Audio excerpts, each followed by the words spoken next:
I believe this is your 19th year to Davos, quite an extraordinary record. Just how's it changed over that time? Well, it's gotten bigger, more people come, and I have to say, it is unique in the world. I mean, if you want to come and deliver a message to people in power, whether governmental officials or CEOs, this is the place to be. It's the most efficient place to deliver that message and make sure that it's heard by the people who matter. In saying that, we are looking at 2019 here in Davos, the start of the year. Are we going to see more of what we saw in 2018, which, particularly in Europe but elsewhere in the world, saw the continuous rise of populist leaders? Well, you're right to note that that's what the headlines are all about, the emergence of the Orbáns or Trumps of the world. But I think the real news of the last year has been the resistance that these autocrats have spawned.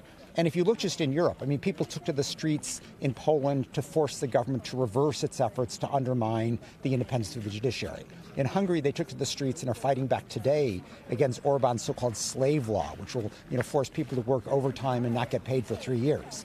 And you're seeing things like that around the world. I mean, people went to the voting booths and ousted the corrupt autocrat in Malaysia, in Armenia, in the Maldives. I mean, Ethiopia, popular pressure led to the emergence of a reformist prime minister who's doing very good things. But I think what's interesting to me is even in the toughest situations, even Syria, Yemen, Myanmar for other Rohingya, we've seen the international community come together. This is without the United States, which is, Trump, he just wants to embrace the autocrats. It's without the UK, which has been preoccupied by Brexit. But we see a series of smaller, medium-sized governments coming together and, for example, forcing Putin to agree to a ceasefire in Syria's Idlib province rather than indiscriminately slaughter 3 million civilians. That may well be true, but we're also continuing to see populists elected. And we have had a whole series of elections, again, particularly in Europe over the last year, in which even if populists haven't won power, they have won seats in parliaments across the continent. Yeah. No, there's no question that the populists are responding to genuine grievances. Concern about globalization, concerns about technological change. Some people don't like the cultural changes that come with immigration. I think the populists have a problem when they start to govern and face reality. But what we're also seeing is that there's a pushback to the autocrats because there's sort of an autocrat playbook. They all use the same one. They get into power by demonizing some minority. They then start chipping away at the checks and balances on their authority. So they attack the journalists, they attack the activists, they attack the judges. And people are seeing that, that leads to corrupt, unaccountable government that serves the leader but not the people, and they're fighting back against that. In saying that, one of the things that obviously also plays into populism is potentially economic weakness. Many would say this has happened because of the financial crisis of 2008.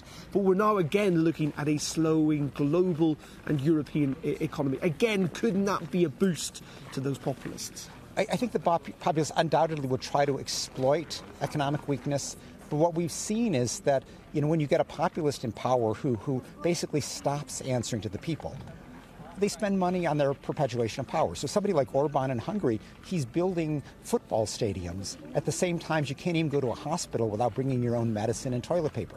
They invest in their own power base, not in their people. That's why accountable governments are important. That's why democracy in its full terms, with freedom of the press, with freedom to be activists, with an independent judiciary, that's why that matters. Just finally, what should we look out for this year? What are the key people or the key moments that may well shape 2019? Yeah. At this point, there is a battle underway. The populists, are continuing to rise, but there is pushback. So I think we have to look, for example, at how does the world respond to the Saudi Crown Prince, Mohammed bin Salman, after the murder of Khashoggi, after his bombing and starving of millions of Yemeni civilians? Are they going to start finally pushing back against him, or are they going to let Saudi money buy his continued respect? And you see examples like that around the world too. Sisi in Egypt, Erdogan in Turkey, Duterte in Philippines. These are the real tests looking forward. And just very finally, we like to play this kind of little game where we ask you, I'll say something, and just the first word that pops into your head. Mm-hmm. So, Davos.